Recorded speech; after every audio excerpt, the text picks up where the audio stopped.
Praktikum simbiosis.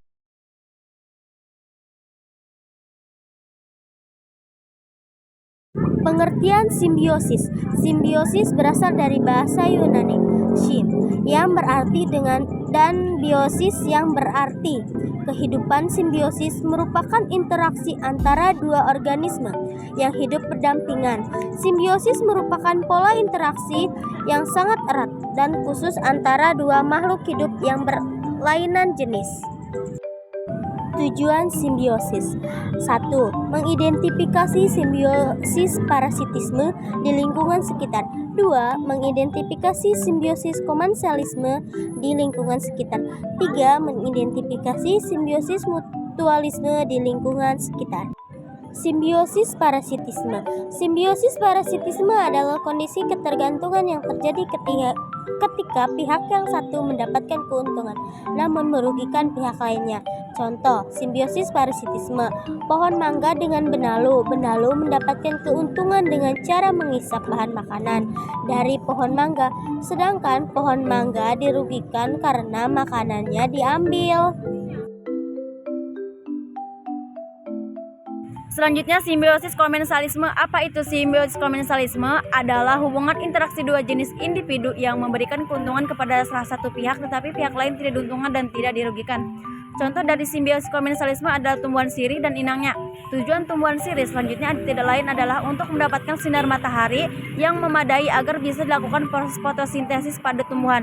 Hal ini pastinya akan memberi tambahan keuntungan bagi tanaman sirih, akan tetapi tidak memberi dampak apapun bagi tanaman inangnya.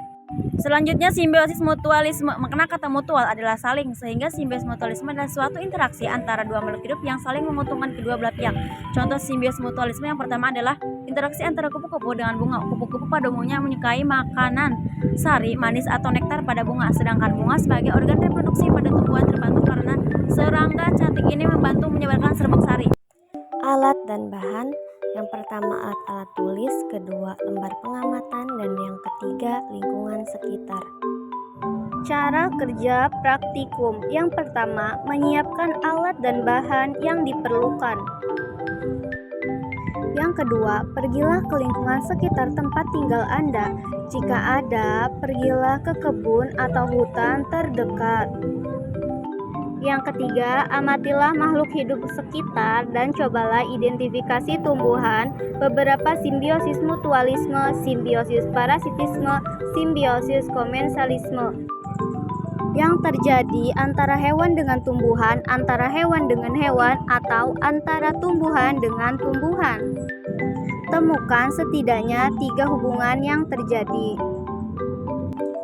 Yang kelima, ambillah gambar atau foto makhluk hidup yang termasuk dalam salah satu simbiosis.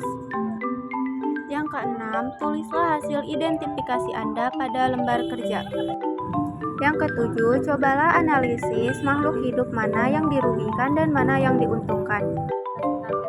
Yang kedelapan, jenis keuntungan dan kerugian apa yang terjadi pada hubungan simbiosis tersebut. Berikut adalah tabel hasil pengamatan.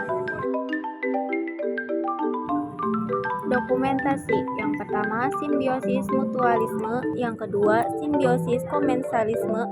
Yang ketiga, simbiosis parasitisme. Kesimpulan.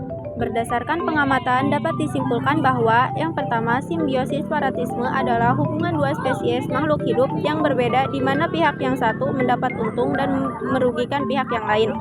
Yang kedua, simbiosis komensalisme adalah dua spesies makhluk hidup di mana yang satu diuntungkan sedangkan yang lainnya tidak diuntungkan atau dirugikan.